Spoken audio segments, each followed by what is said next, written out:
দেবাদিদেব মহাদেবের নাম নীলকণ্ঠ হলো কেন? একবার মা লক্ষ্মী ভগবান বিষ্ণুর সাথে বিবাদ করে সমুদ্রে চলে যান এবং সমুদ্ররাজ রত্নাকরের পুত্রীরূপে জন্ম নেন।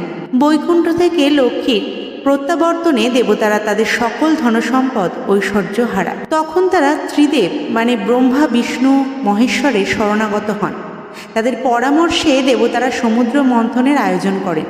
কিন্তু এই কষ্টসাধ্য কাজ শুধুমাত্র দেবতাদের করা কষ্টসাধ্য, তাই ভগবান শিবের পরামর্শে অসুরদেরও সমুদ্র মন্থনে আহ্বান করা হয়।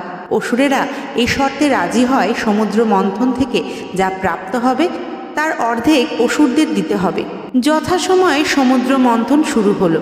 মন্দার পর্বতকে বাসুকীনাগ দ্বারা বেষ্টিত করে যখন মন্থনের প্রথম দড়ি টানা হলো, তখন মন্দার পর্বত নিচের দিকে যেতে শুরু করলো। এমতাবস্থায় ভগবান বিষ্ণু কূর্ম অবতার গ্রহণ করল, অর্থাৎ কচ্ছপের রূপ ধারণ করলেন এবং পর্বতকে নিজের পিঠের উপর স্থাপন করলেন।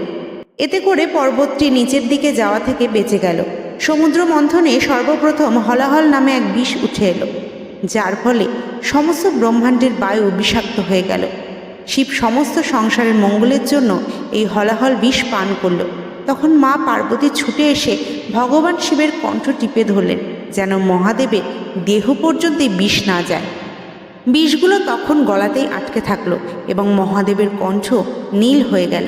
সেই থেকেই মহাদেবের নাম নীলকণ্ঠ। যেসব দর্শক বন্ধুরা হিন্দুইজম স্টাডিজ এই চ্যানেলটিকে প্রথমবার দেখছেন, তারা অবশ্যই চ্যানেলটি সাবস্ক্রাইব করে রাখবেন আর পাশের বেল আইকনটাকে হিট করে রাখবেন, যাতে পরবর্তী ভিডিওর নোটিফিকেশন সবার প্রথম আপনাদের কাছে পৌঁছে যায়। ভিডিওটি ভালো লাগলে অবশ্যই শেয়ার করবেন। সকলে ভালো থাকবেন, সুস্থ থাকবেন।